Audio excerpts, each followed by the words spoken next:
Kabanata 3131 hanggang Kabanata 3140. Kabanata 3131. Naririnig ang mga salita ni Yehan, hindi tumutol si Kang Tianzan. Noong inatake niya si Yao Guangyo, nais niyang kunin si Yehan para gamitin sa kanyang sariling kapakinabangan. Kahit na hindi niya ikinakahiya na ibigay ang kanyang katawan kay Yehan. Ngunit ngayon na, paano niya mapapamahalaan si Yehan sa kasalukuyan? Talagang wala nang ibang paraan.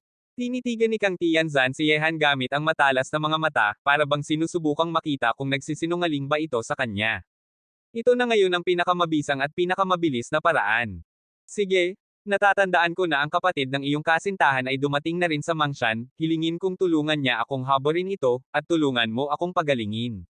Ang matalas na mga mata ni Kang Tianzan ay naging kalahating ngiti, tinitigan si Yehan.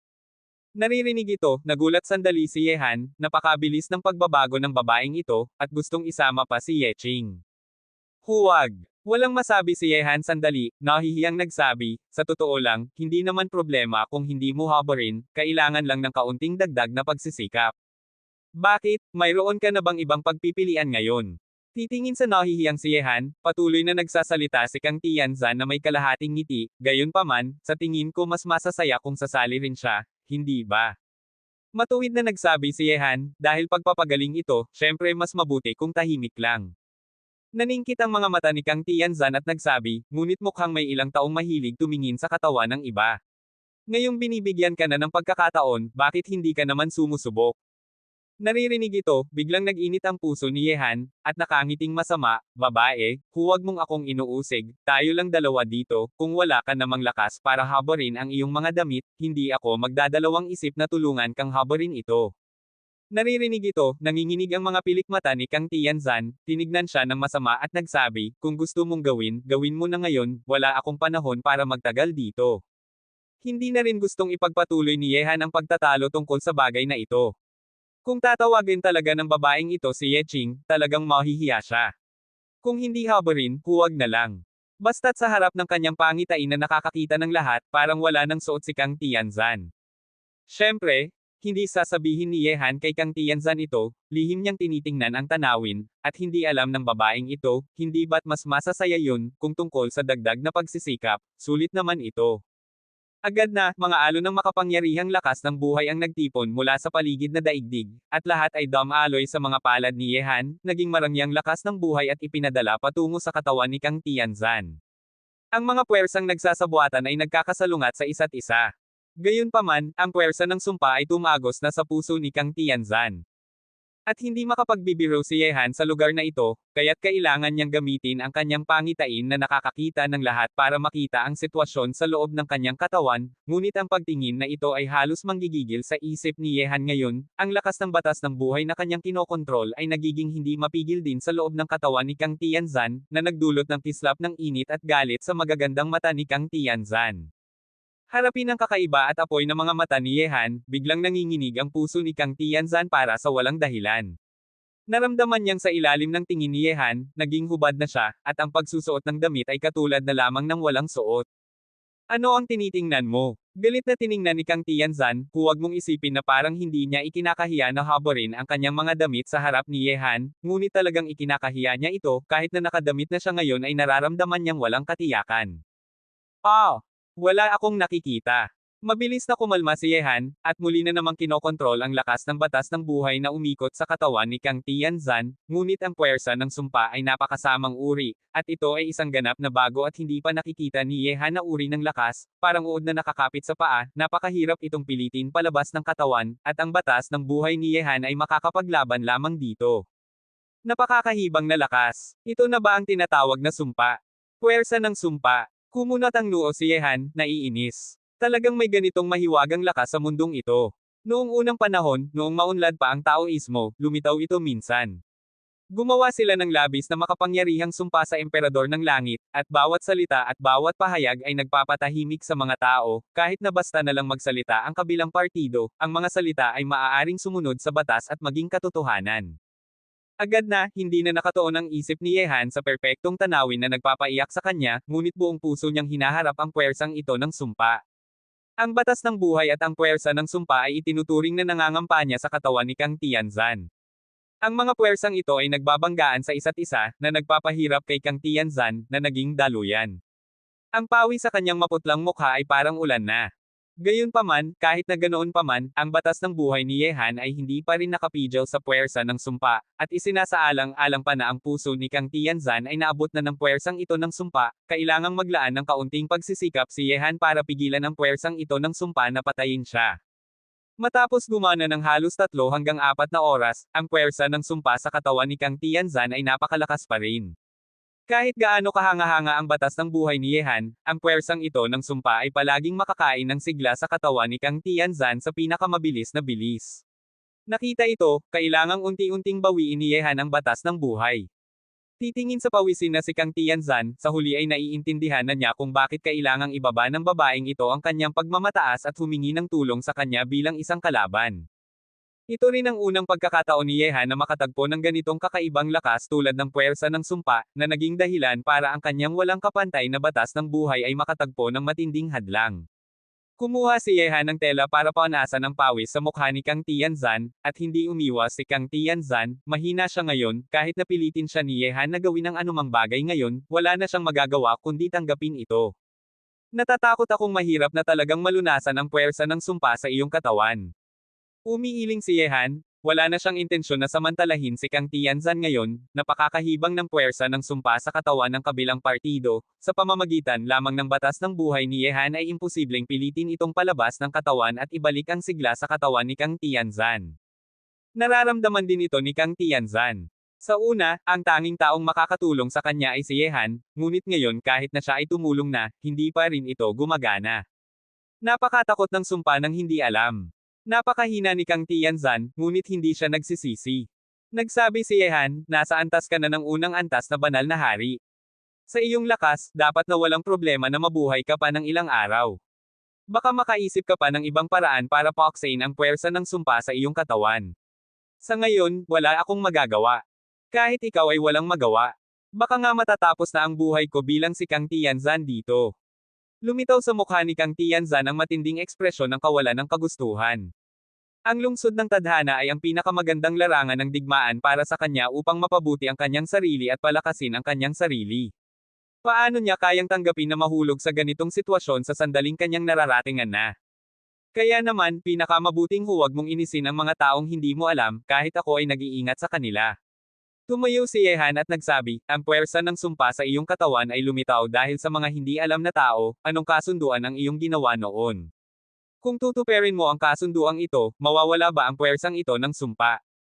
Kung gumawa ka ng kasunduan sa isang hindi alam na tao, sa sandaling masira mo ang kontrata, mapapahamak ka ng sumpa. Ito ay isang hindi mababagong katotohanan. Kahit natutuperin ko ngayon ang orihinal na kasunduan sa transaksyon, hindi mawawala ang puwersang ito ng sumpa. Mahinang umiling si Kang Tianzan. Tinatanong niya ito sa dambana, at ang sagot na kanyang nakuha ay hindi, kaya naman naghintay siya na dumating si Yehan sa ikalawang lugar. Kabanata 3132. Naririnig ito, napatigil sa pagsasalita si Yehan, napakatahimik ng kapaligiran sa loob ng bakuran, dahan-daang isinara ni Kang Tianzan ang kanyang mga mata, ikinakalat ang lakas sa kanyang katawan para unti-unting labanan ang puwersa ng sumpa. Kung talagang gusto mong tulungan ang batang babae na ito, maaari ka namang pumunta sa dambana ng tadhana at subukan. Ang mga salita ni Suzaku ay nagising sa nagigising na tao, nagpasigla ng liwanag sa mga mata ni Yehan.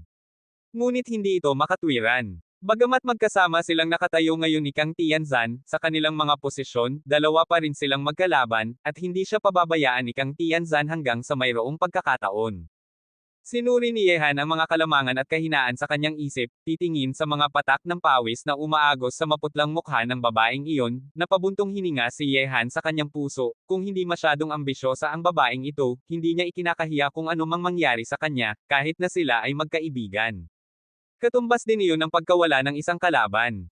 Gayunpaman, ito ay isang rosas na may tinek, hindi lang si Yehan ang hindi makapaglakas loob na kausapin ito, ang ibang hindi pangkaraniwang mga tauhan ay walang lakas ng loob na kausapin ang rosas na ito. Marahil, dapat mong tulungan ang mga batang babae na ito. Kahit na hindi kayo maging magkaibigan, maaari kayong gumawa ng kasunduan. Huwag mong kalimutan, ang angkan ng Kang ay mayroon ding emperador ng langit. Patuloy na nagsasalita si Suzaku. Naririnig ito, malalim na huminga si Yehan, titingin kay Kang Tianzan at nagsabi, susubukan kong tulungan ka sa iyong sitwasyon, hindi ako makakapagbigay ng garantiya na magiging matagumpay ito, ngunit kung magtagumpay, gusto kong dalhin mo ang angkan ng Kang para ipagkaloob sa akin ang isang kondisyon, interesado ka ba sa ganitong transaksyon? Naririnig ito, binuksan ni Kang Tianzan ang kanyang mga mata at tiningnan si Yehan, ngumisi at nagsabi, hindi maaring linisin ng batas ng buhay mo ang puwersang ito ng sumpa, ano pa ang magagawa mo? Walang emosyong nagsabi si Yehan, ito ay sarili kong gawain, gusto ko lang itanong kung handa kang gumawa ng ganitong kasunduan. Ano ang kondisyong gusto mong ipagkaloob sa akin ng angkan ng Kang? Tanong ni Kang Tianzan ng may pag-iingat sa kabila ng matinding pinsala. Nagsabi si Yehan, kung mayroon akong gagawin sa hinaharap, gusto kong ang emperador ng angkan ng Kang ay manindigan sa likod ko ng walang kondisyon ng isang beses. Ito ang aking kondisyon. Bilang isang kasunduan, gagawin ko ang lahat para tulungan kang alisin ang sumpang ito. Siyempre, kung hindi ako magtagumpay, natural na hindi na mabibigyang katuturan ang kondisyong ito. Sige, pinapayagan kita. Mabilis na sumang-ayon si Kang Tianzan. Ang mga walang bisa na salita ay walang halaga, manampa tayo gamit ang dugo. Isang patak ng dugo ang pinilit na lumabas mula sa mga daliri ni Yehan, at tiningnan niya ang langit. Nakita ito, isang patak ng mahalagang dugo ang pinilit din na lumabas mula sa mga daliri ni Kang Tianzan, at ang dalawang patak ng mahalagang dugo ay naging isa, at sa huli ay nawala sa kawalan, bumuo ng isang kakaibang batas. Sa ilalim ng pagpapatotoo ng langit at lupa, ang ganitong uri ng kontrata ay may malaking puwersa ng pagbubuklod sa magkabilang panig. Sa sandaling ang isang panig ay hindi tuparin ang pangako, mapaparusahan ito ng mga batas. Kahit na ang emperador ng langit ay hindi makagambala sa ganitong uri ng mga batas. Tiningnan ni Kang Tianzan si Yehan, napakasigla niya, ang lalaking ito ay makapangyarihan ngayon sa kontinente ng mga Diyos at demonyo, ngunit maraming makapangyarihang puwersa ang nasa likod niya, bakit niya kailangan ng tulong ng angkan ng Kang? Maghintay ka, tutulungan kita sa puwersa ng sumpa sa iyong katawan. Umalis si Yehan sa lugar na tinitirhan ni Kang Tianzan, at nang lumabas siya, nakatagpo siya ng isang grupo ng makapangyarihang mga kabataan mula sa angkan ng Kang. Sa pamumuno ni Kang Tianzan, ilan sa kanila ay nakapasok na sa antas ng banal na hari. Yehan, bumuti na ba ang kalagayan ng Panginoon? Dinala ni Kang Jinglo ang iba pang mga henyo ng angkan ng Kang papunta rito. Lahat sila ay may ekspresyon ng kalungkutan sa kanilang mga mukha. Wala silang magawa sa sitwasyong kinakaharap ngayon ni Kang Tianzan. Nagsabi si Yehan, wala akong magawa sa ngayon, ngunit isipin ko ang paraan. Mangumplito muna kayo ng mga nangungunang talino ng mga tao na dumating sa bundok mang, pupunta ako sa dambana ng tadhana, at pag-uusapan ko sila kapag ako ay bumalik. Pagkatapos noon, nag-isa namang pumunta si Yehan sa dambana ng tadhana. Mayroon akong kaibigang nasumpa ng isang hindi alam na tao. Gusto kong malaman kung paano maalis ang puwersang ito ng sumpa. Direktang tinanong ni Yehan ang katanungan sa kanyang isip sa estatwa. Ang iyong tanong ay nagkakahalaga ng 1,000,000 singsing ng buhay. Walang emosyong nagsabi ang estatwa, ang sumpa ng hindi alam ay hindi maaring alisin, maipapasa lamang ito. Ipapasa. Nagtatakang tiningnan si Yehan. Walang emosyong nagsabi ang estatwa, ibig sabihin, ililipat ang puwersang ito ng sumpa sa ibang daluyan, ngunit bilang isang daluyan, mapapahamak din ito ng sumpa ng hindi alam at mararanasan ang parehong sakit ng may sumpa. Naririnig ito, kumunat ang mga kilay ni Yehan. Hindi ba't ibig sabihin nito na ang puwersa ng sumpa sa katawan ni Kang Tianzan ay ililipat sa katawan ng ibang tao? Ito ay talagang isang magagawang paraan na ilipat ang puwersa ng sumpa sa katawan ng ibang tao. Ang mga kumunat na kilay ni Yehan ay dahan-daang lumuwag, ngunit ang estatwa ng dambana ng tadhana ay binuhusan ng malamig na tubig. Nagsabi ito, gusto kong ipaalala sa iyo na bilang isang daluyan na ililipat, dapat itong kusang loob. Sa sandaling siya ay tumututol, ang sumpa ng hindi alam ay hindi aalis sa unang host, ngunit gagawing mas mabilis ang paglunok ng sigla ng unang host. Naririnig ito, nagulat si Yehan. Iniisip niya sana na hulihin ang isang miyembro ng angkan ng demonyo o angkan ng Yao bilang daluyan, ngunit ngayon ay mukhang napakahirap na makahanap ng ganitong tao kahit saan. 10 emperador ng angkan ng Kang. Naisip ni Yehan sina Kang Jinglo at iba pa. Kung sila ang gagawing daluyan, hindi sila tututol sa katapatan ng 10 emperador ng angkan ng Kang kay Kang Tianzan, ngunit papayag ba si Kang Tianzan? Batang lalaki, naisip mo na bang kontrolin ng sarili mo ang puwersang ito ng sumpa? Tanong ni Suzuko kay Yehan ng isang nakakaakit na tanong. Kahit na ang puwersa ng sumpa ay kakaiba, tiyak na hindi ito lampas sa lakas ng pisikal na anyo ni Yehan. Dahil ang puwersa ng sumpa sa katawan ni Kang Tianzan ay maipapasa, syempre nais ni Suzaku na subukan ito ni Yehan. Hindi masama para kay Yehan na makontrol pa ng maraming lakas. Kabanata 3133. Naririnig ito, biglang kumirot ang puso ni Yehan, at nagsabi, matandang lalaki, gusto mo bang kontrolin ko ang sumpa? Bakit hindi? Nagsabi si Suzaku, mayroon kang sariling kalamangan sa pisikal na anyo, at hindi imposibleng kontrolin ang sumpa. Sa sandaling makontrol mo ang puwersang ito ng sumpa, maaaring hindi ka na kailangang matakot ng husto sa mga hindi alam na tao sa hinaharap. Naririnig ang mga salita ni Suzaku, talagang naaakit ang puso ni Yehan, ngunit ang puwersa ng sumpa sa katawan ni Kang Tianzan ay hindi basta-basta maaring lapitan, kahit na ang batas ng buhay ni Yehan ay hindi maaring linisin ito. Pagkatapos noon, bumalik ulit si Yehan sa bundok Mang. Plano niya sanang makita sina Yeching, Li Zhengdao at iba pa na dumating sa bundok Mang, ngunit hindi dapat ipagpaliban ang kasalukuyang sitwasyon ni Kang Tianzan, at ang tanong ni Suzaku ay talagang nagdulot ng kaunting pagkaakit sa puso ni Yehan. Plano niyang maunawaan ng mabuti ang puwersa ng sumpa sa katawan ni Kang Tianzan, at kung maaari, gamitin ang puwersang ito ng sumpa para sa sarili niyang kapakinabangan. Nakita nilang bumalik ulit si Yehan, ang walang magawang sina Kang Jinglo at iba pa ay inilagay ang kanilang pag-asa kay Yehan. Wala silang ibang pagpipilian kundi humingi ng tulong kay Yehan, si Kang Tianzan ay ang hinaharap na pag-asa ng angkan ng Kang. Yehan, pumunta ka sa dambana ng tadhana, nakahanap ka na ba ng sagot? Naririnig ang mga salita ni Kang Jinglo, kahit na si Kang Tianzan na bahagyang nakapikit ay binuksan ang kanyang mga mata at tumingin patungo kay Yehan. Sa ilalim ng tingin ng mga mata na iyon, nagsabi si Yehan, ang sumpa ng hindi alam ay hindi maaring alisin, ngunit talagang may paraan. Kailangan ng isang daluyan para ilipat ang puwersa ng sumpa sa katawan ng ibang tao. Naririnig ito, nagsigaan ang mga mata ni Kang Jinglo at iba pang 10 henyong emperador, kahit na ang mga mata ni Kang Tianzan ay may kakaibang kulay na kumislap, siya ay nasa kanyang pinakamataas na punto, at marami pa siyang hindi natutupad na ambisyon, kaya naman syempre ay ayaw niyang mahulog na lamang dito. Gayunpaman, ang paraang sinabi ni Yehan ay nagpasimutla ng noo ni Kang Tianzan, at nagsabi, ibig mong sabihin, hahantungin mo ang puwersa ng sumpa sa aking katawan patungo sa ibang tao. Tumango si Yehan at nagsabi, tama iyon, at bilang isang daluyan, kailangang kusang loob itong tanggapin ang puwersang ito ng sumpa. Nagsabi si Kang Jinglo, madali lang ang bagay na ito. Kung may 10 tao kami dito, kahit na maging 10 daluyan kami, walang sino man ang tatutol. Titingin sa kalmadong ekspresyon sa mukha ng 10 emperador ng angkan ng Kang, hindi maiiwasang humanga si Yehan kay Kang Tianzan, na maaaring makuha ang suporta ng ganitong grupo ng mga henyong mataas ang tingin sa sarili, hindi nakakagulat na ang babaeng ito ay maupo sa posisyon ng pinuno ng angkan ng Kang. Wala bang ibang paraan? Matingkad na tinitigan ni Kang Tianzan si Yehan.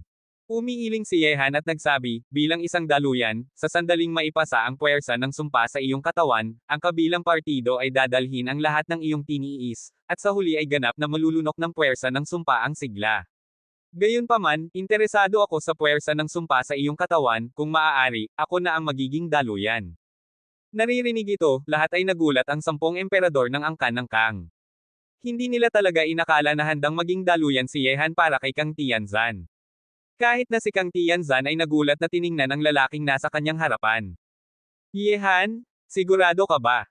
Nanginginig ang bibig ni Kang Jinglo, para bang siya ay nakikilala pa lang kay Yehan ngayon.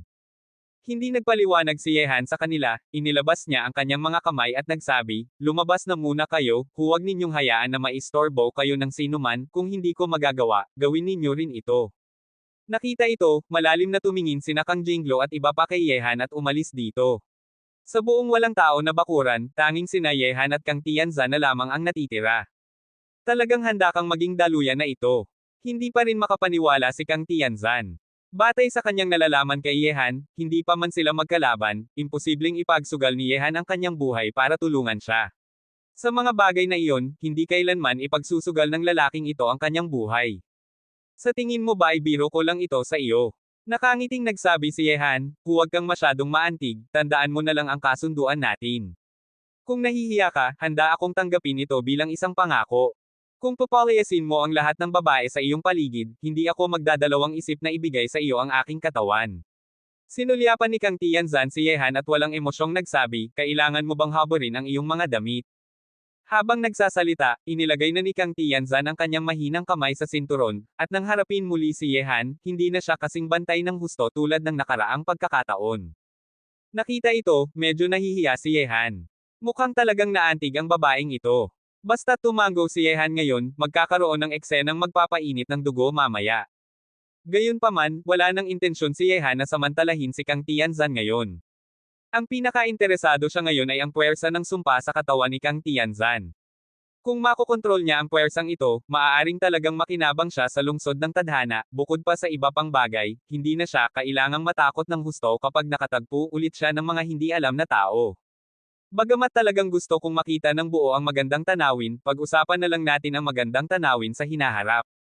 Nakangiting umupo ng paikot si Yehan sa tapat ni Kang Tianzan, na nagdulot ng pagtataka kay Kang Tianzan at tinignan siya ng masama. Nagbago na ba ang ugali ng lalaking gustong makita ang kanyang katawan ng mabilis? Agad na, kinontrol muli ni Yehan ang batas ng buhay at ipinadala patungo sa katawan ni Kang Tianzan. Ang buhay at sumpa ay parang dalawang magkasalungat na puwersa, isa ay matinding, isa ay neutral, isa ay lubos na nakapasok, at ang isa ay lubos na naglilinis. Sa ilalim ng pagkakasangkot ng batas ng buhay ni Yehan, labis na lumalaban ang puwersa ng sumpa sa katawan ni Kang Tianzan, at muli na namang ginamit ang katawan ni Kang Tianzan bilang larangan ng digmaan, na nagdulot ng hindi maiparating na sakit kay Kang Tianzan. Ngunit nang makipag-ugnayan muli sa puwersang ito ng sumpa, hindi na nagmamadali si Yehan na makipagkompetensya dito. Kung mauunawaan niya ang mga katangian ng puwersang ito ng sumpa at makokontrol ito, ang puwersang ito na hindi magagawa ng langit ay tiyak na magiging kanyang malaking sandata. Kabanata 3134. Puwersa ng sumpa, ito ang unang pagkakataon na nakipag-ugnayan si Yehan sa ganitong uri ng lakas.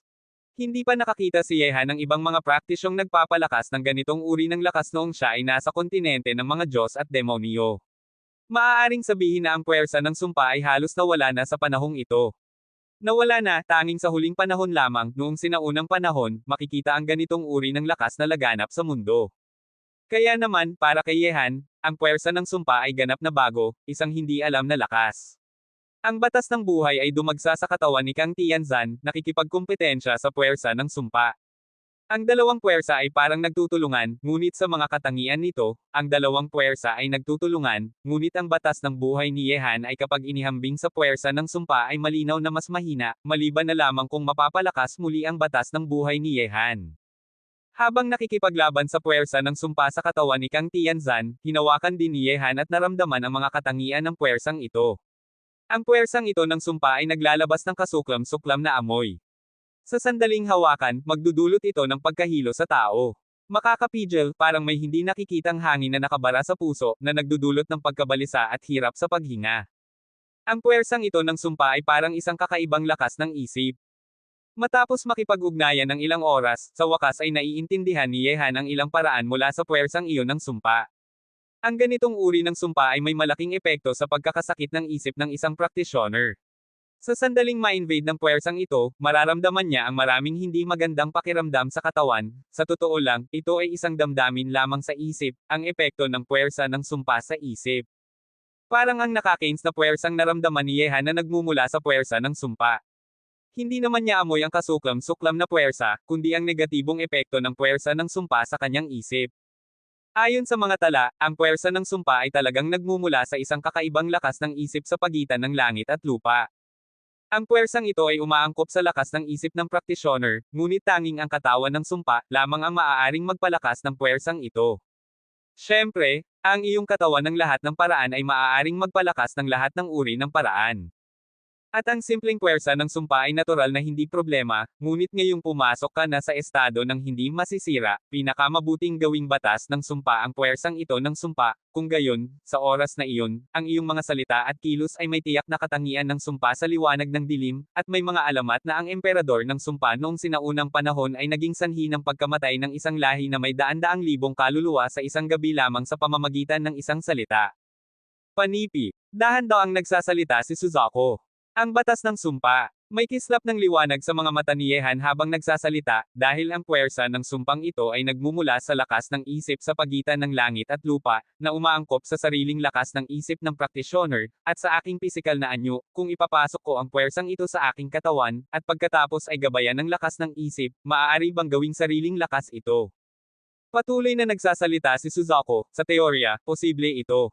Ang iyong pisikal na anyo ay angkop sa lahat ng batas. Bagamat ang puwersa ng sumpa ay angkop lamang sa katawan ng sumpa, ang iyong katawan ng lahat ng paraan ay tanging mas angkop sa anumang puwersa. Naririnig ito, malalim na huminga si Yehan. Mukhang kailangan niyang gumawa ng ilang gawain sa daluyan na ito bago makakuha ng mas maraming sagot. Agad na, binuksan ni Yehan ang kanyang isip, at binalik ang batas ng buhay mula sa katawan ni Kang Tianzan, isang marangyang puwersa ng kamalayan ang damaloy sa katawan ni Kang Tianzan, at higit pang nakipag-ugnayan sa puwersang iyon ng sumpa. Naramdaman dito, ang puwersa ng sumpa sa katawan ni Kang Tianzan ay parang nakahanap ng bagong target na mapaglalagyan, at binalot ang lakas ng isip ni Yehan, parang handa ng salakayin ang lakas ng isip. Halika na, maaaring mas interesado ka sa bagong katawan. Binuksan ni Yehan ang kanyang isip, walang anumang paglaban, hinayaan ang puwersa ng sumpa sa katawan ni Kang Tianzan na sundin ang kamalayan ni Yehan, lahat ay kumalat patungo sa katawan ni Yehan, at sa huli ay damaloy sa mga ugat ni Yehan. Sa sandaling ito, malinaw na naramdaman ni Yehan na ang puwersa ng sumpa ay kinakain ang sigla sa kanyang katawan, at parang uod na nakakapit sa paa, hindi umaalis pagkatapos nitong makarating sa kanyang katawan. Tungkol sa puwersa ng sumpa sa katawan ni Kang Tianzan, lahat na itong umalis sa kanyang katawan, at wala nang bakas ng puwersa ng sumpa na mahahanap pa. Naramdaman ang pagbabago sa kanyang sarili, dahan-daang binuksan ni Kang Tianzan ang kanyang mga mata, at tumingin patungo kay Yehan na nasa kanyang harapan. Sa sandaling ito, may mga hibla ng itim na puwersa na dumadaloy sa makisig na mukha ni Yehan, nakikita ng mata, at ang makapangyarihang hininga ng buhay sa kanyang katawan ay kinakain sa napakabilis na bilis. Mabuti naman ako, huwag kang mag-alala sa akin. Pagkatapos noon, tahimik na nagbantay si Yehan sa dambana, at ang kanyang lakas ng isip ay namutawi sa kanyang dagat ng kamalayan. Ito ay isang malawak na karagatan ng lakas ng isip na parang karagatan. Ang ganitong uri ng lakas ng isip ay binalot ang buong katawan ni Yehan, na naging dahilan para tumigil ang puwersa ng sumpa na ito ng lakas ng isip, na naging isa sa marangyang karagatan ng lakas ng isip ni Yehan. Ang dalawang puwersa ay may magkatulad na katangian at mataas na pagkakaangkop. May pag-asa. Nakita ito, tuwang-tuwa si Yehan, at mas marangyang lakas ng isip ang inilabas, na naging dahilan para ang puwersang iyon ng sumpa ay parang naliligo sa karagatan ng lakas ng isip, hindi lamang ito kumakain ng sigla sa katawan ni Yehan, kundi nagsimulang mag-ugat ang dantian ni Yehan. Mukhang ang katawan ng lahat ng paraan ng iyong batang lalaki ay mas angkop sa puwersang ito ng sumpa kaysa sa katawan ng sumpa, ngunit ang kailangan mong gawin ngayon ay gawing batas ng sumpa ang puwersang ito ng sumpa, at ang puwersa ng batas ay makakatulong pa sa iyo. Naririnig ang mga salita ni Suzaku, walang pag-aalinlangan si Yehan. Ang puwersa ng sumpa ay nabubuo ng isang kakaibang lakas ng isip sa mundo. Basta't gamitin ang puwersa ng sumpa para hilahin ito, lilito ang batas ng sumpang ito. Talaga namang, nang magugat ang puwersa ng sumpa sa dantian ni Yehan at tinawag ni Yehan, may isang puwersa ng batas na tumutugma sa puwersa ng sumpa sa katawan ni Yehan. At ito ay ang batas ng sumpa, isang mas mataas na pag-iral kaysa sa puwersa ng sumpa. Nakita na, isang sipa lang, inayos ni Yehan ang puwersa ng sumpa para patuloy na tumugma sa puwersang iyon ng batas, para itong tipunin sa kanyang katawan, upang ganap na maging batas ng sumpa ang puwersa ng sumpa. Sa harap ni Yehan, walang mga hadlang ng puwersa ng sumpa, unti-unting gumagaling na ngayon si Kang Tianzan, at ang sigla sa kanyang katawan ay parang mga kabute na tumutubo, naglalabas ng malakas na sigla ng buhay. Tumingin si Kang Tianzan kay Yehan, may kumislap na komplikadong ekspresyon sa kanyang mga mata, wala ng puwersa ng sumpa sa kanyang katawan, at sa kakayahan ni Kang Tianzan, maaari siyang gumaling sa maikling panahon. Kabanata 3135. Kinokontrol ng lalaking ito ang sumpa. Kakaiba ang mga mata ni Kang Tianzan, at ang puwersa ng sumpa ay tahimik sa katawan ni Yehan, parang itinuturing nitong pugad ang katawan ni Yehan. Ang puwersa ng batas ay patuloy na nagtitipon patungo sa katawan ni Yehan. Medyo nagulat si Kang Tianzan sa kanyang puso. Hindi nalihim na may maraming puwersa si Yehan, ngunit kakaunti lang ang talagang nakakaalam ng pisikal na anyo ni Yehan, at hindi inakala ni Kang Tianzan na kayang kontrolin ni Yehan ang sumpa. Ano bang klaseng pisikal na anyo ang meron ang lalaking ito? Kumunat ang noo ni Kang Tianzan, ang kanyang magagandang mata ay tinitigan si Yehan na parang isang bola ng apoy.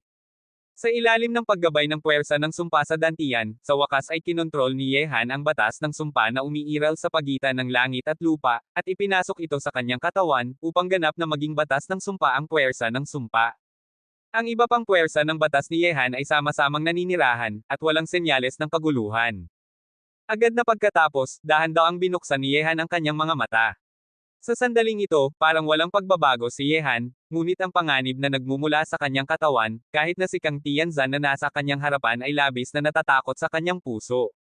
Maligayang bati, nakamit mo na ang pagkontrol sa sumpa. Tahimik na tiningnan ni Kang Tianzan.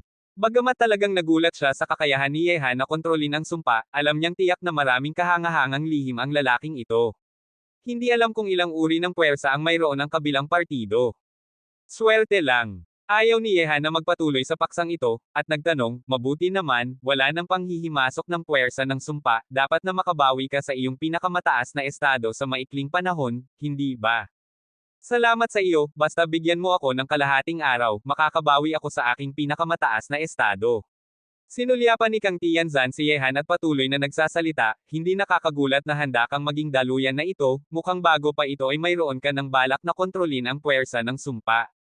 Malinaw na alam ni Kang Tianzan na hindi haantong sa panganib ang lalaking nasa kanyang harapan kung walang benepisyo, lalo na't ang bagay na ito ay siya pang si Kang Tianzan, ang kanyang nakatakdang kalaban. Sumigaw ng balikat si Yehan at nagsabi, naisip ko lang na subukan ito, ngunit hindi ko inakala na magiging maayos ito.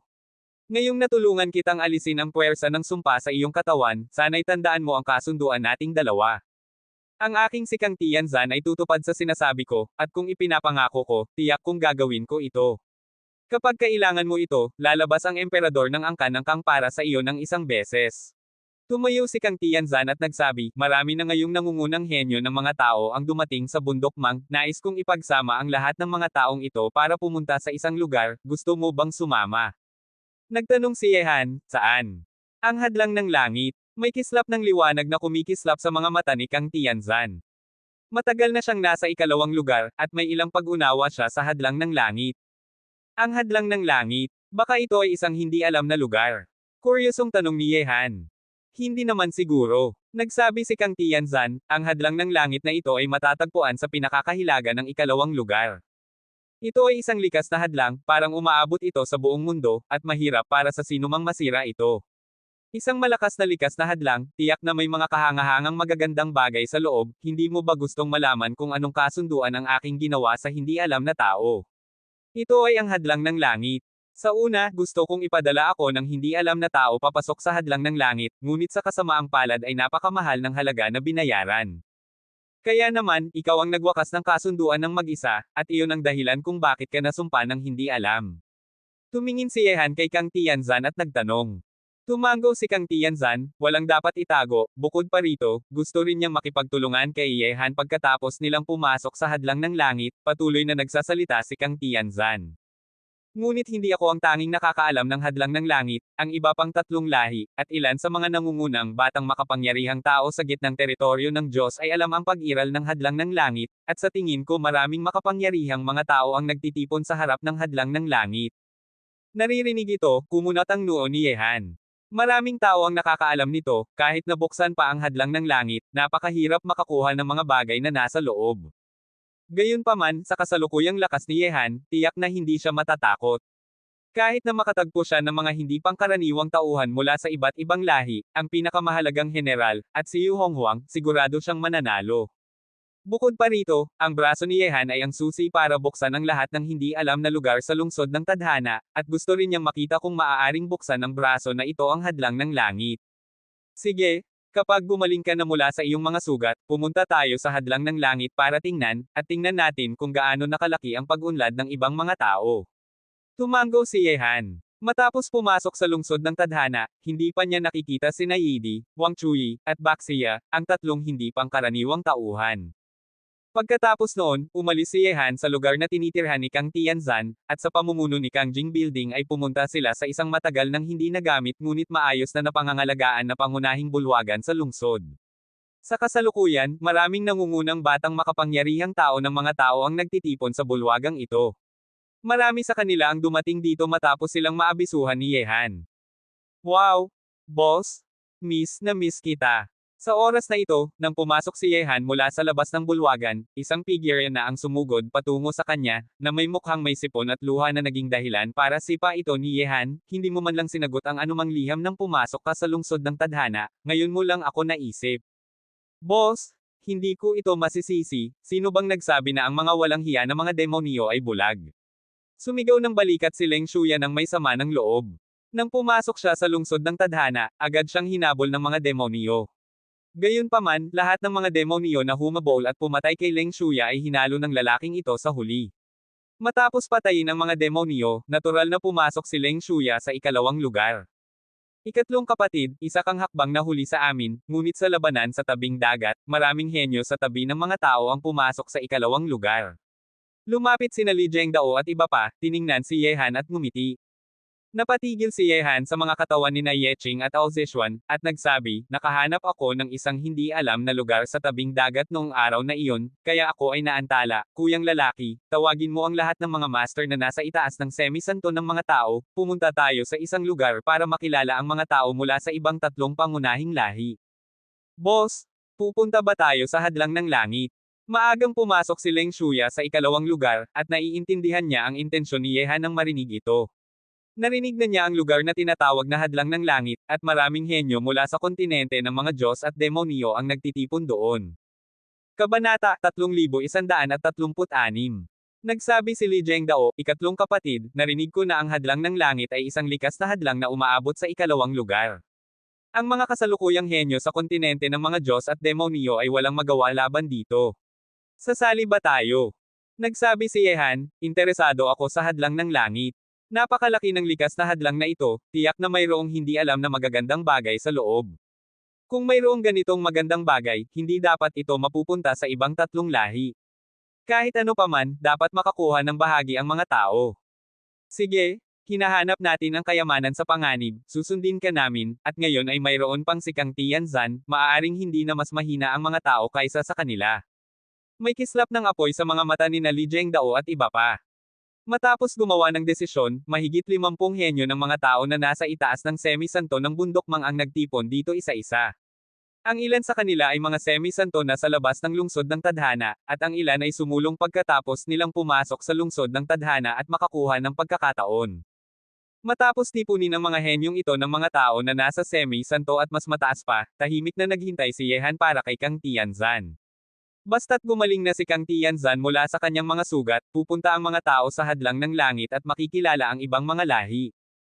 Matapos dumaan ang kalahating araw, gumaling na ang mga sugat ni Kang Tianzan, at nang dumating ang kabilang partido sa bulwagan, ang mga nangungunang batang makapangyarihang tao ng mga tao ay naghihintay na sa kanya dito. Bukod sa angkan ng Kang, walang ibang tao sa mga tao ang nakakaalam ng matinding pinsala ni Kang Tianzan, at hindi sinabi ni Yehan ang bagay na ito. Nang makita muli si Kang Tianzan, bumalik na siya sa kanyang dating marangal na figure, puno ng mayabang na aura. Isang marangal na babae. Handa na ba ang lahat? Tanong ni Yehan, titingin kay Kang Tianzan na nanguna sa 10 emperador ng angkan ng Kang patungo sa bulwagan. Wala namang problema. Inilabas ni Kang Tianzan ang kanyang kamay at nagsabi, para pumunta sa hadlang ng langit, tiyak na makikipagharap tayo sa ibang tatlong pangunahing lahi. Kung tayo ay pinipigilan nila, dapat tayong manindigan ng matibay. Sa ganitong paraan, dahil sa pang-akit ng hadlang ng langit, hindi nila kayang ipagsugal ang isang buong digmaan laban sa atin. Tumango si Yehan at nagsabi, may punto iyan, basta tayo ay sapat na malakas at makapangyarihan, maaari nating iparamdam sa kanila na matakot sila sa isa't isa, at hindi nila tayo papatayin hanggang sa mabuksan natin ang hadlang ng langit. Paano ka naghanda? Sinulyapan ni Kang Tianzan ang mga nangungunang batang makapangyarihang tao ng mga tao sa bulwagan. Nagsabi si Yehan, ang lahat ng tao na nasa itaas ng semi-santo ay pumunta sa hadlang ng langit, may mahigit 50 katao sa kabuuan, kasama ka na rin at ako, dapat na sapat na ito para harapin ang mga karaniwang krisis. Sige, pumunta na tayo, sa hadlang ng langit. Pagkatapos noon, sa pamumuno ni na Yehan at Kang Tianzan, lahat ng henyong master na nasa semi-santo at mas mataas pa sa bundok mang ay pumunta sa hilaga. Dumating na ang oras. Nang dumating sina Yehan at iba pa sa lugar na ito, nagulat din sila sa tanawin na nakikita nila. Nakita nila na sa kalangitan sa kanilang harapan, mayroong isang likas na hadlang na nag-uugnay sa walang hanggang kalangitan at lupa, na kumakalat sa magkabilang panig. Ang tanawing iyon ay parang isang transparent na kurtina ng tubig na lumitaw sa pagitan ng langit at lupa, na humahadlang sa daan ng lahat, at ang kurtina ng tubig na ito ay walang katapusang kumakalat sa magkabilang panig, parang isang pader na umaabot sa buong mundo. Ito na ang hadlang ng langit. Nagulat sina Li Zhengdao at iba pa. Ito ang kanilang unang pagkakataong makakita ng napakalaking hadlang na ganito. Kahit nasa lupain ng mga Diyos at demonyo, hindi nila makikita ang ganitong kahanga-hanga at napakalaking pag-aayos ng hadlang. Tumingin si Yehan sa hadlang ng langit, naningkit ang mga mata at nagsabi, ito ay talagang isang uri ng pagbabawal ng hadlang, at may mga pagkakaiba-iba ng puwersa mula sa sinaunang panahon dito. Sa sandaling pilit mong atakehin ang layer ng hadlang na ito, baka ikaw ay magdusa ng matinding pagbabalik ng puwersa. Hindi maiiwasang humanga si Kang Tianzan sa pagiging maalam ni Yehan. Sinubukan din niyang pilit na atakehin ang hadlang ng langit noong una, ngunit napilayan ng puwersang nagbabalik ng hadlang ng langit sa huli. Nagsabi si Kang Tianzan, tama ka, ang pilit na pag-atake sa hadlang ng langit ay magdudulot lamang ng kakilakilabot na pagbabalik ng puwersa, at maaari pang mamatay sa ilalim ng puwersang ito ng pagbabalik. Sa tingin ko hindi lang ako ang nagdusa ng ganitong pagkatalo, gayon din sina Yidi, Wang Chui, at Baxia, at ngayon ay lahat ay gumagawa ng lahat para buksan ang hadlang ng langit na ito, at ngayon ay mukhang hindi pa nagtagumpay ang mga tao ng ibang lahi. Naririnig ito, nagsabi si Li Zhengdao, kaya naman maaari na lang tayong pumunta rito para maunawaan ng mabuti ang hadlang ng langit na ito, at baka makahanap tayo ng paraan para sirain ito mula sa hadlang ng langit na ito. Sana nga. Tumingin si Kang Tianzan kay Yehan at nagsabi, ano ang tingin mo sa hadlang ng langit na ito? Umiiling si Yehan. Ang kakayahan ng braso ng Diyos at demonyo ay hindi maaaring ilantad. Sa sandaling kumalat ito, magkakaroon ng walang katapusang problema sa lungsod ng tadhana na ito. Bukod pa rito, hindi pa rin sigurado si Yehan kung talagang mabubuksan ng kanyang braso ng Diyos at demonyo ang antas ng hadlang ng langit na ito. May paparating. Sa oras na ito, tumingin si Li Zhengdao sa isang direksyon, at sinundan ito ng lahat, nakita lamang na sa bahaging iyon ng kalangitan, ang napakalaking ugat ng demonyong enerhiya ay kumakalat at umaalingaw-ngaw. Mga demonyo, ang mga ilong ng mga walang hiya na ito ay parang mga asong matalas pa rin. Malamig ang mga mata ng mga henyo ng mga tao, at karamihan sa mga naruroon ay hinabol ng mga demonyo. Nagtinginan sina Yehan at Kang Tianzan. Sabay silang lumakad pasulong. Mula nang dumating sila sa hadlang ng langit, iniisip na nila na makikilala o kahit na makikipagharap sa ibang mga lahi. Hehe, medyo huli ang mga kaibigan mula sa mga tao. Ang napakalaking demonyong enerhiya ay nagagalaw, at ang liwanag ng demonyo ay nagbago. Ang mga figure ng mga master ng demonyo ay tumigil sa kawalan na 1,000 metro ang layo mula sa mga tao, at ang pinuno ay si Wang Chui, ang higanti ng mga demonyo. Kasama niya ang mga batang makapangyarihang tao ng mga demonyo, tulad ni Na Xiao Uday ng Akademya ng Demonyo, at ang 3 makapangyarihang hari ng langit, lupa, at dilaw. Kabilang sa kanila, ang hari na si Zuan Zihao ay pinatay na ni Yehan. Hindi maliit ang grupo ng mga demonyo na dumating dito, may mahigit 200 master ng demonyo, ang pinakamahina ay nasa antas ng hari ng demonyo, at ang pinakamalakas ay nasa rurok na ng dakilang hari ng demonyo. Nakita ito, napanatili ng mga henyo ng mga tao ang kanilang tensyon. Kung makikipaglaban sila sa mga demonyo dito, walang kalamangan ang mga tao. Kabanata 3137. Kahit nahuli tayo, hindi pa rin ba kayo nagtagumpay? Ang mga tao ay narito para sumali sa saya, hindi dapat mag-alala ang mga kaibigan mula sa mga demonyo, hindi ba? Mahinang ngumiti si Yehan, at ang kanyang matalas na mga mata ay direktang tumingin kay Wang Chui, ang higanti ng mga demonyo. Hindi na ito ang unang pagkakataong sila ay nagkita ng makisig at matangkad na higanti ng mga demonyo. Hehe, syempre naman, ang lahat ay may karapatang makilahok sa mga bagay na walang may-ari. Mahinang ngumiti ang higanti ng mga demonyo. Wang Chui? Napakadaling sabihin iyan. Syempre, ang mga walang may-ari ay may karapatang makilahok. Ngunit ang mga walang kakayahan, bakit naman sila makilahok? Bigla na lamang, isang tinig na puno ng labis na pagiging mayabang ang tumago sa pagitan ng langit at lupa. Agad na pagkatapos, ang langit at lupa ay puno ng aura ng mga halimaw, at dumating na ang mga tao ng mga halimaw. Ang kawalan ay bahagyang nanginginig. Tumingin sina Yehan at iba pa, at ang mga mata ni Prinsipe Baxia ay parang mga Diyos. Ang matitinding liwanag sa kanyang mga mata ay naglalabas ng nakakatakot na aura na parang apoy, at ang nakatatakot na intensyon na pumatay ay walang pigil na dumagsa sa kanyang katawan. Hindi lamang si Prinsipe Baxia, kundi ang buong mga halimaw ay tumitingin sa mga tao, na para bang gustong silang lunukan ng buhay. Alam na ni Prinsipe Baxia ang nangyari sa mga halimaw sa unang lugar ng tabing dagat, dahil ang biglaang pag-atake na ito ay direktang nagdulot ng matinding pagkatalo sa mga halimaw. Hindi lamang namatay si Prinsipe Chiwen sa mga kamay ni Yeching, kundi pati na rin si Emperador Xuani ay pinatay sa ilalim ng pagkubkob ni Ao Wachang at Ao Zishuan. Noong una, namatay si Chen Liu sa mga kamay ng dalawang prinsipe, sina Xuani at Yazi. Basta't may pagkakataon, syempre na maghihiganti si Ao Wachang. Syempre naman, ang taong nagplano ng aksidente noong una ay si Habo, at siya ang tunay na salarin. Gayunpaman, matapos sumiklab ang aksidente sa tabing dagat, si Prinsipe Habo na may masamang hinala na ay unang pumasok sa ikalawang lugar at nakatakas sa kapalaran. Dahil ang mga tao ay may ganitong kakayahan, baka naman may opinyon ang mga halimaw. Malamig at matalas ang mga mata ni Yehan, direktang tumingin siya kay Prinsipe Baxia. Ang mga halimaw ay may mahigit 100 master dito, hindi dapat matakot ang mga tao. Mayroon bang ganitong kakayahan ang mga tao? Yehan, sa tingin ko ay walang kabuluhan ang sinasabi mo. Ang tinig ni Prinsipe Baxia ay umaalingaw-ngaw sa langit at lupa. Makikita na napakasigaw niya sa loob ng kanyang puso, at malapit na siyang sumabog. Ang pagkatalo ng mga halimaw sa tabing dagat ay naging dahilan para nais niyang putulin ang ulo ni Yehan at hayaang ganap na mabulok ang buong mga tao sa lungsod ng tadhana na ito. Sa isang iglap, kasunod ng napakalakas na sigaw ni Prinsipe Baxia, ang nakakatakot na intensyon na labanan at pumatay ng mga makapangyarihang batang halimaw na dumating sa mundong ito ay patuloy na sumasabog. Hindi mahirap para sa puwersa ng mga halimaw dito na saktan ng husto ang mga tao. Nakita ito, naging isang linya ang mga mata ni Wang Chuyi, ang higanti ng mga demonyo. Hindi siya nagsalita, at kahit na inilabas niya ang kanyang kamay para hayaan ang mga makapangyarihang demonyo na umatras sa kalangitan na 10,000 metro ang layo. Ang kanyang kilos ay nagsasabi rin kina Yehan at Baxia na hindi sila makikialam ng mga demonyo, gawin na lang nila ang kanilang gusto.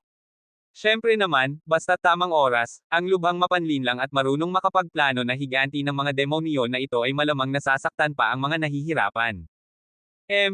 Baxia, kung gusto mong makipaglaban, paano matatakot ang mga tao sa inyong mga halimaw? Napakaswerteng hindi pa ako nasisiyahan sa huling laban, at ngayon ay muling magkakaroon tayo ng pagkakataong malaman kung gaano kalakas ang unang prinsipe ng mga halimaw. May isang tunog ng pag-vibrate, ang pilak na baril sa kamay ni Kang Tianzan ay kumislap, at isang labis na makapangyarihang aura ang kumalat mula sa kanyang katawan.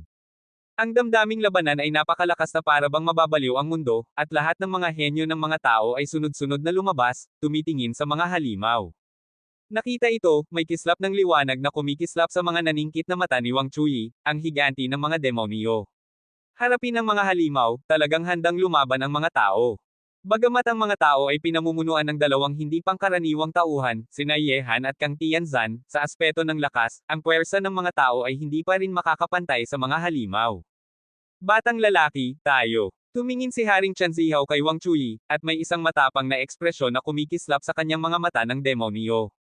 Ang Haring Chanzihaw ng kanilang mga demonyo ay namatay din sa mga kamay ni Yehan. Umiiling ang higanti ng mga demonyo, at ang sulok ng kanyang bibig ay may malalim na kurba. Manood na lang muna tayo ng palabas. Nakatayo si Yehan sa kawalan, tahimik na tinitigan si Prinsipe Baxia. Ang mga tao ay handang lumaban, ngunit may kakayahan bang tumanggap ng hamon ang mga halimaw. Ang tingin ni Prinsipe Baxia ay parang ilaw, at ang nakakatakot na mga aura na parang naglalagablab na apoy ay patuloy na kumakalat sa kanyang katawan. Ngayong harapin ng mga tao, pakikidigmahan ba ng mga halimaw? O panatilihin na lamang ang kasalukuyang sitwasyon? Bagamat sa pangkalahatang lakas, hindi natatakot ang mga halimaw sa mga tao, ngunit ang mga tao ay may dalawang master, sina Kang Tianzan at Yehan, na dapat ikatakot ni Prinsipe Baxia, maliban na lamang kung may kakayahan ang mga halimaw na pigilan ang dalawang ito ng sabay-sabay. Baxia, sa tingin ko ay dapat mong ibigay sa iba ang iyong posisyon bilang prinsipe ng mga halimaw. Paano kung ako na si Yu Honghuang ang pumalit? Sa oras na ito, biglang may isang walang kabuluhan na tinig na umaalingaw-ngaw sa langit, at sa likuran ng mga demonyo, isang nakakatakot na master ang lumipad papunta rito, nangunguna sa kawalan. Yu Honghuang. May isang intensyon na pumatay na kumikislap sa mukha ni Prinsipe Baxia. Bago siya umalis sa unang lugar, inihatid niya ang mga halimaw kay Yu Honghuang, at gumawa ng plano para sa mga halimaw na pumatay ng mga kasapi at agawin ang singsing ng buhay, ngunit si Yu Honghuang ay tumakas at inabandona ang mga halimaw sa huling sandali. Ang plano ng mga halimaw na atakihin ang mga tao ay nabigo, at namatay si Prinsipe Chiwen sa mga kamay ni Ye Qing. Ang mga batang makapangyarihang tao ng mga halimaw ay tumitingin kay Yu Honghuang, at may bahid ng galit sa kanilang mga mata. Gayunpaman, si Yu Honghuang ay palaging walang pigil, ginagawa niya ang gusto niya, at ginagawa niya ang lahat ayon sa kanyang kagustuhan. Paano niya mabibigyang pigilan si Baxi kung parang isang ligaw na kabayo siya? Ako nga si Yu Honghuang, hindi ba? Hehe. Yehan? Muling tayo ay nagkita. Malakas na ngumiti si Yu Honghuang, at may labis na kasiyahan sa kanyang mga mata habang titingin kay Yehan. Kabanata 3138. Ang emperador na si Yu Honghuang sa mga demonyo, ito ay isang kawili-wiling tao. Ngumiti ang higanti ng mga demonyo, ang sitwasyong ito, hindi masama. Yu Honghuang, napakasigasig mong lumitaw muli. Baka naman mas may kumpiyansa ka na ngayon.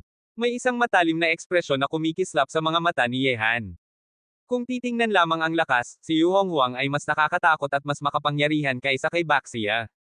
Gayunpaman, paano matatakot si Yehan kay Yu Honghuang, na inangat ang kanyang madilim na jihad na katawan sa antas ng Nirvana Shaocheng sa pamamagitan ng sining ng pagpapalakas ng katawan ng bituin, at ang kanyang sariling lakas ay sumulong sa antas ng hindi mamatay.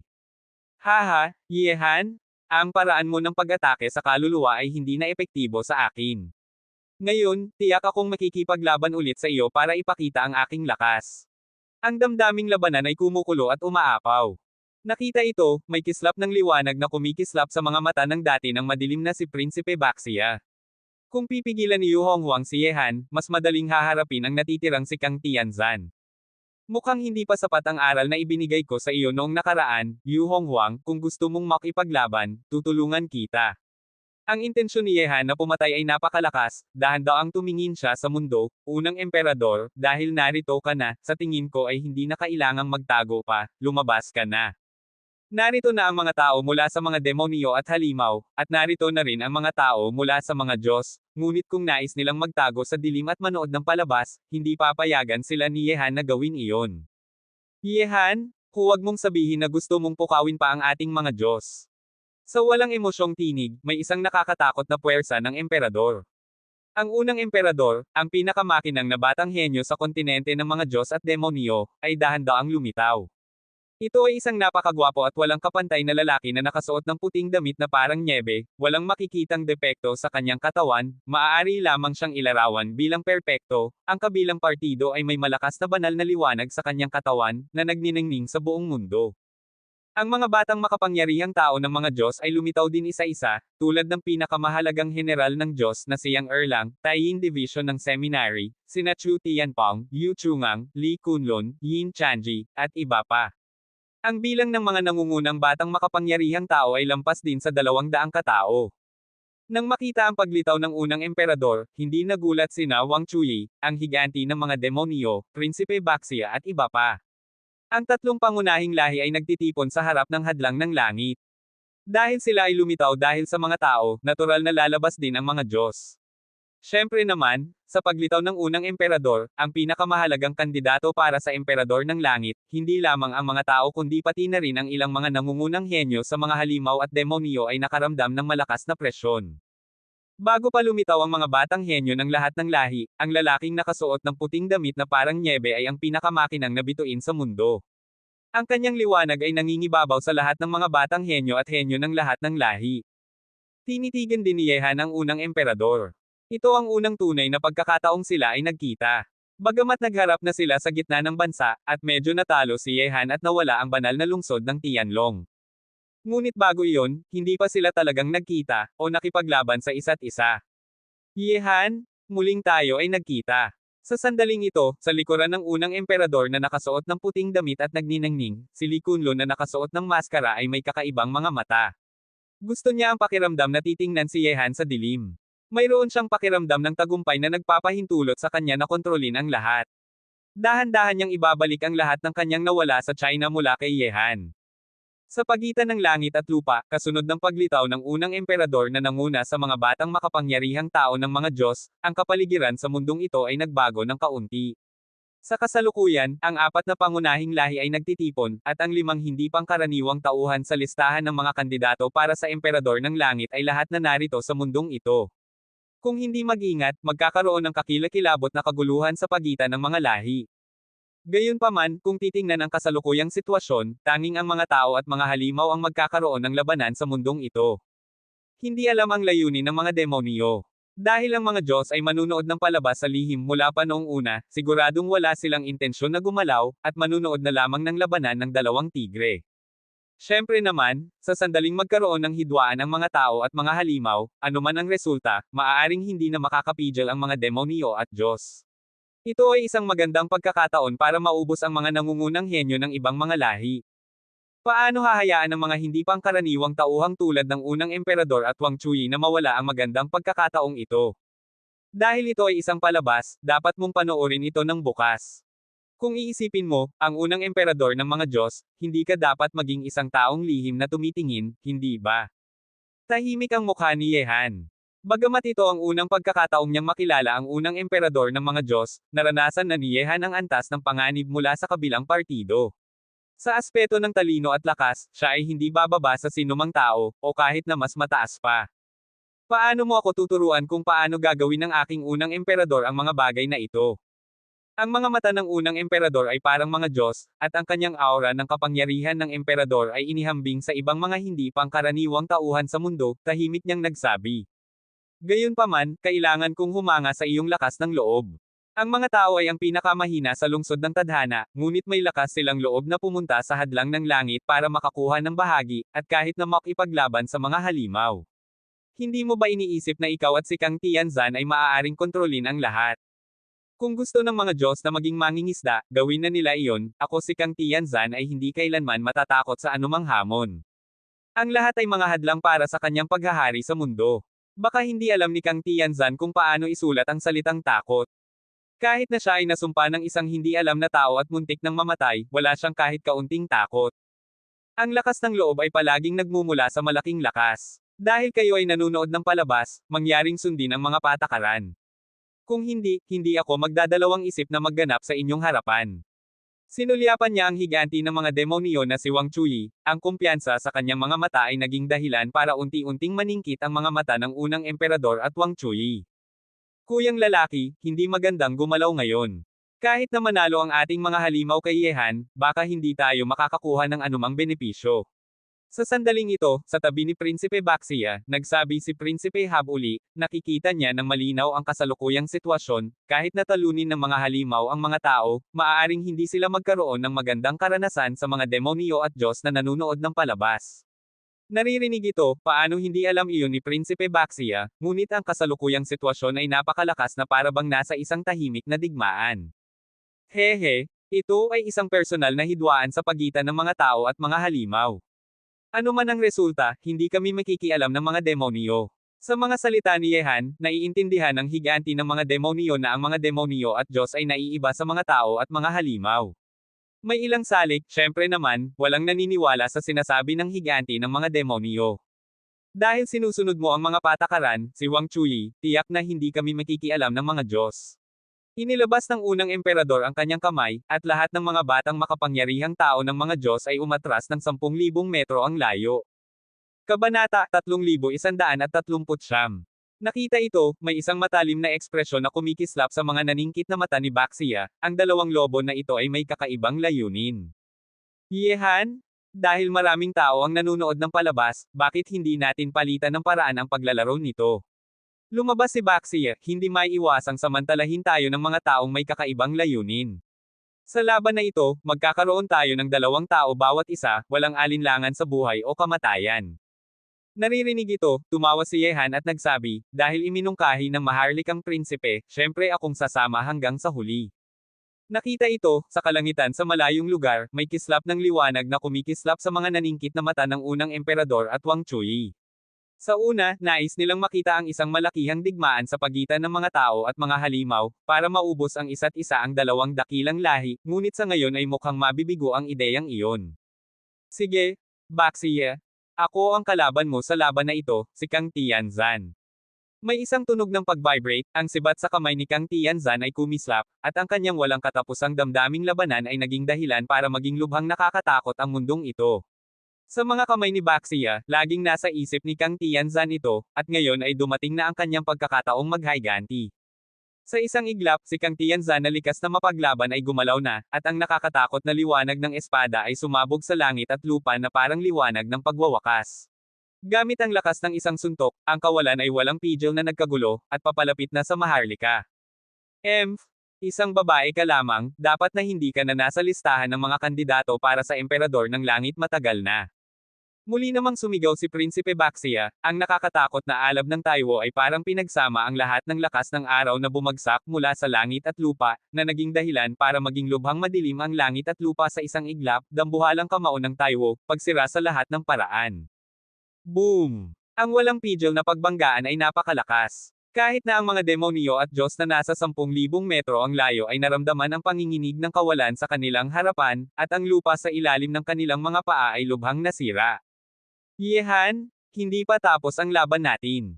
Ngayong nakahanap na si Kang Tianzan kay Baxia, oras na para tayong dalawa naman ay magganap. Sa ibabaw ng kawalan, ngumiti si Yu Honghuang sa sulok ng kanyang bibig, titingin kay Yehan, ang damdaming labanan ni Yu Honghuang ay kasing laki ng pag-alo ng bundok at tsunami, si Yehan ay isang malakas na kalaban na kayang pukawin ang buong damdaming labanan niya. Yu Honghuang, maling desisyon ang ginawa mo, kaya naman, dahil sa maling desisyong iyon, kailangan mong bayaran ang pinakamahalagang bagay, ang iyong buhay. Lumakad palabas si Yehan, walang puwersang kumakalat mula sa kanyang katawan, ngunit sa sandaling ito, tahimik siya, na nagdudulot sa mga tao ng mas nakakatakot na pakiramdam. Ha ha ha ha. Talagang marami kang sinasabi, bata ka. Kung gusto mong makipaglaban, labanan na natin. Kahit na mamatay ako sa mga kamay ni Yehan, mas mabuti pa iyon kaysa mamatay sa mga kamay ng iba. Halika na. Hampas. Ang malawak at makapal na mabigat na espada sa kamay ni Yu Honghuang ay hinampas, parang siya ay nagmumula sa dulo ng mundo patungo kay Yehan gamit ang isang espada. Tanging ang espadang iyon ang naruroon sa mundo, at pumasok ito sa lahat ng paraan. Ang lalaking ito na si Yu Honghuang ay pinigilan sa akademya ng Tianping sa loob ng mga dekada, ngunit napakabilis ng paglaki ng kanyang lakas. Ang pinakamahalagang general at si Yu Honghuang ay matagal ng mga kalaban, at nang gumalaw si Yu Honghuang, naramdaman niya ang walang katapusang lakas na pumatay sa kanyang espada na katumbas na ng kanyang sarili. Medyo nagulat si Yehan, ilang araw pa lang silang hindi nagkita, at mas lumakas na ang lakas ni Yu Honghuang, ngunit ang lungsod ng tadhana ay isang lugar na puno ng pagkakataon, at normal lang na magkaroon ng pag-unlad. Hindi talaga nakakagulat na ikaw ay ang hari ng mga demonyo, tanggapin mo ang aking suntok. Harapin ang espada ni Yu Honghuang, ginamit ni Yehan ang kanyang braso ng mga Diyos at demonyo, at ang puwersa ng mga sinaunang Diyos at demonyo sa mundo ay umaalingaw-ngaw ng paulit-ulit, na nagpapanginginig ng puso ng mga tao. Ngayon ay nakamit na ni Yehan ang nirvana sa kanyang madilim na jihad na katawan, at walang sinumang nasa ibaba ng banal na emperador ang makakapag-iwan ng marka sa kanya. Sa pagdaragdag ng braso ng Diyos at demonyo, napakalakas ng puwersa na nagulat pa ang unang emperador at ang higanti ng mga demonyo na si Wang Chui. Gamit ang suntok na iyon, direktang nabutas ang kawalan, at ang espada ni Yu Honghuang ay nabasag na parang salamin. Sa ilalim ng pagbomba ng kamao ng Diyos na pagkasawi, ang nakakatakot na espada ng pagwawakas ay unti-unting bumagsak. Ang lakas ng suntok na iyon ay maaaring tawaging lakas na nakakatakot sa mundo sa ilalim ng banal na emperador. Ang espada ni Yu Honghuang ay nakakatakot na, ngunit ang suntok ni Yehan ay mas malakas, mas matapang, at mas nakakatakot kaysa sa kanya. Kahit na ang mga hindi pangkaraniwang tauhang tulad ng unang emperador, Wang Chui, at ang mga batang sobrang lakas tulad ng pinakamahalagang general ay naantig ng suntok ni Yehan. Hindi nila inakala na napakalakas ng suntok ni Yehan. Nabutas ang kawalan, at si Yu Honghuang ay napilitang umatras ng dahil sa nakakatakot na hangin, may bahid ng dugo na dumadaloy sa sulok ng kanyang bibig. Kung hindi siya mabilis na umatras, sapat na ang suntok ni Yehan kanina para saktan ng husto si Yu Honghuang. Siyempre naman, medyo umangat din ang lakas ni Yu Honghuang nitong mga nakaraang araw. Kung siya ang nasa ilang araw na ang nakalipas, maaaring talunin na siya ng suntok ni Yehan. Harapin ang lakas ni Yehan, natakot din ang mga henyo ng mga Diyos, demonyo, at halimaw. Alam nila kung gaano kalakas si Yu Honghuang, at hindi matapang na ipilit ng prinsipe ang kanyang sarili. Bago pa magkaroon ng ganap na hidwaan sa mga interes, ayaw ni Wang Chui na pukawin ang isang napakalakas na kalaban na si Yu Honghuang, gayon din ang unang emperador. Kakaiba ang ugali ni Yu Honghuang, gumagawa siya ng sarili niyang paraan, at kadalasan ay gumagawa siya ng mga bagay na hindi inaasahan. Kung papukawin mo ang taong ganito, kung hindi mo siya mapapatay, napakadelikado ng mga kahihinatnan. Ngunit dahil alam nila ang kakilakilabot na lakas ni Yu Honghuang, at napuruhan siya ng isang suntok ni Yehan, lalong natakot ang mga henyo ng tatlong pangunahing lahi. Napakabilis ng paglaki ng hindi pangkaraniwang tauhang ito ng mga tao. Kabanata 3140. Sa sandaling ito, maraming tao ang may walang katapusang intensyon na pumatay sa kanilang puso, at ang kanilang pagtatantya sa panganib ni Yehan ay tumaas ng husto sa kanilang isip. Mayroon na siyang napakalaking lakas sa labanan bago pa man pumasok sa antas ng banal na hari. Sa sandaling pumasok na siya sa antas ng banal na hari, sino pa ang makakapidyaw sa kanya sa ilalim ng banal na emperador? Ganoon ang iniisip ng mga nangungunang henyo ng tatlong pangunahing lahi sa kanilang puso. Gayunpaman, ang pagiging sugatan sa pamamagitan ng isang suntok ni Yehan ay hindi naging dahilan para magmukhang malungkot ang mukha ni Yu Honghuang, sa halip ay nagpasigaw ito ng matapang na damdaming labanan sa kanyang puso. Si Yu Honghuang ay isang baliw sa labanan mula pa noong una. Natural na inaasahan niyang makilala ang isang malakas na kalaban na magtutulak sa kanya sa isang desperadong sitwasyon. How. Mabuti, Yehan? Hindi ko inakala na napakabilis ng paglaki ng iyong lakas matapos tayong magkita ng ilang araw. Kahit na hindi mo gamitin ang mga paraan ng pag-atake sa kaluluwa, maaari mo pa ring panatilihin ako ng isang punto. Beiwo, tanggapin mo pa ang aking espada. Bigla na lamang, ang tamad na mga mata ni Yu Honghuang ay naging malamig, at hawak niya ang espada gamit ang kanyang dalawang kamay, ang pagpatay ng Yu Huang ay magiging walang hanggan. Hampas. Ang liwanag ng espada na pumuputol sa mundo ay direktang hinati ang kawalan, at ang tanawing iyon ay parang isang malawak na karagatan na hinati mula sa gitna ng isang tao. Ang langit ay nahati sa dalawang bahagi, at kahit na ang lupa ay hindi kayang tiisin ang pagkasira ng intensyon ng espada na nagdulot ng isang nakakatakot na kanya na bumukas. Yu Honghuang? Ang iyong pagpatay ng Yu Huang ay ganyan lang naman, kahit na muling kang matuto, hindi ka makakapantay sa lakas ng kamao ko, si Yehan.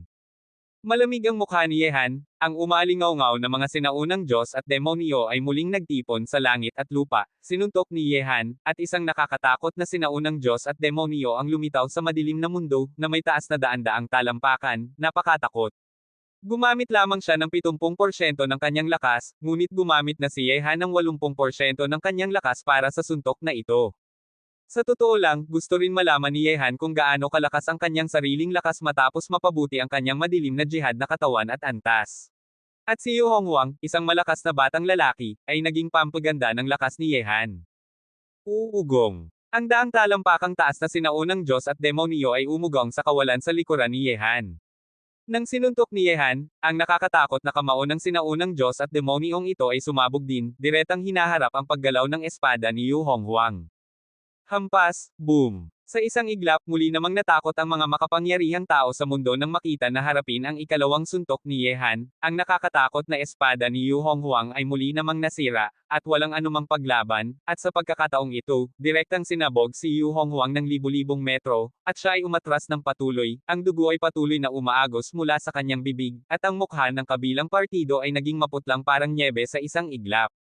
Nakita ito, maraming batang makapangyarihang tao sa mundong ito ang hindi napigil ang pighitin ang kanilang mga kamao. Ang lakas ng suntok ni Yehan ay parang unti-unting binabaliw ang huling linya ng depensa sa kanilang puso. Kahit na ang mga mata ng unang emperador at Wang Chui ay may kislap ng liwanag. Ang lakas ng kapalarang kalaban na ito ay nagdulot sa kanila ng takot. Kung nais nilang makipagkompetensya sa kanya, kailangan nilang mag-isip ng mabuti. Napakalalamig ng mga mata ng pinakamahalagang general ng Diyos. Ang batang lalaking itinuturing niyang langgam sa banal na lungsod ng Tianlong ay mayroon ng parehong lakas tulad niya ngayon, at kahit na nagdudulot sa kanya ng banta. Naging labis na hindi mapakali ang puso ni Li Kunlun. Bagamat siya ay isang banal na hari na, ang agwat sa pagitan niya at ni Yehan ay hindi nabawasan, sa halip ay lalong lumaki pa. Kung magpapatuloy ito, labis na hindi favorable ito sa kanya. Kailangan niyang makahanap ng pagkakataong patayin ang panganib na ito bago pa makita ni Yehan ang kanyang tunay na pagkakakilanlan. Ang lakas ng ikatlong kapatid ay talagang hindi kapanipaniwala, ngunit tama lang iyon. Kung ang ibang tatlong pangunahing lahi ay nais na harapin ang ating mga tao, kailangan nilang pag-isipang mabuti. May ekspresyon ng kagalakan sa mga mata ni Li Zhengdao. Lubos siyang natutuwa. Ang mga henyo ng mga tao ay namangharing tumango. Mayroon silang malakas na tagapagtatag tulad ni Yehan, kasama pa si Kang Tianzan, paano makakalakas ng loob na harapin ang mga tao nang walang pag-iisip ang ibang tatlong pangunahing lahi. Hoy, ang demonyong ito ay talagang napakasakit ng naramdaman ngayon. Titingin kay Yu Honghuang na kalahating nakaluhod sa kawalan at dahan-daang tumatayo, ngumiti sina Lin Chi at iba pang mga mataas na opisyal ng Tianlong. Yu Honghuang? Tulad ng sinabi ko, gumawa ka ng maling desisyon, dahil sa desisyong ito, kailangan mong bayaran ito ng iyong buhay. Malamig ang mga mata ni Yehan, lumabas siya, at ang puwersa ng mga sinaunang Diyos at demonyo sa buong mundo ay muling nagtipon para sa ikatlong suntok. Gumamit si Yehan ng 70% ng kanyang lakas para patayin si Yu Honghuang, isang mapanganib na kalaban. Nakita ito, nagtinginan ang mga halimaw ng walang alam. Sa huli, si Yu Honghuang ay ang nangungunang batang makapangyarihang tao sa kanilang mga halimaw. Sa sandaling ito ay malapit na siyang mapatay ni Yehan. Dapat ba silang gumalaw? Oy, mamatay sa labanan sa mga kamay mo, Yehan, sulit na mabuhay sa mundong ito. Ang pagpatay ng emperador ng balahibo ay mabubuhay ng kasabay ng langit at lupa. Sa huli, binuhat ni Yu Honghuang ang kanyang pinakamalakas na paraan ng pagpatay. Ang espadang ito ay mas matapang kaysa sa dalawang espada kanina. Bilang dating kalaban ni Yu Honghuang, naging lubhang seryoso ang mga mata ng pinakamahalagang heneral ng Diyos. Sa espadang ito, naramdaman niya ang banta ng kamatayan. Mamatay ka. Walang emosyon si Yehan, nang matapos na sabihin ang mga salita, ang umaalingaw-ngaw na mga sinaunang Diyos at demonyo ay naging isang kamaw, na kasing laki ng isang maliit na bundok. Ang kamaong ito ay direktang tumama sa kawalan, durog ang lahat na may napakalakas na anyo, at sa huli ay direktang binomba si Yu Honghuang na malubhang napilayan papunta sa ilalim ng lupa, at ang buong lupa ay nanginginig na may isang malalim na hukay na may lapad na 1,000 metro. Ang kakilakilabot at lakas ni Yehan ay muli namang nagpangangilabot sa mundo. Ang mundo ay nasa kaguluhan. Ang lakas ng ikatlong suntok ni Yehan ay nagpilit kay Kang Tianzan at Prinsipe Baxia na patuloy na naglalaban na umatras ng malayo para harapin ang isa't isa. Ang buong kawalan at lupa ay nanginginig ng husto. Ang ganitong nakakatakot na pagbanggaan ay natural na nakakuha ng pansin ng ibang mga henyo na nagtitipon sa hadlang ng langit, at maraming tao ang nagmamadaling pumunta rito. Kabilang dito sina Xu Chaoj, Mo Boding, at Ming Xishuan mula sa Akademya ng Xinwo na nangunguna sa mga henyo mula sa listahan ng banal na pakikipaglaban at listahan ng tunay na pakikipaglaban, at mayroon din mga henyo mula sa ibang mga puwersa. Nang dumating sila rito, sakto nilang nakita na sinuntok ni Yehan si Yu Honghuang papunta sa lupa, hindi alam kung buhay pa o patay na.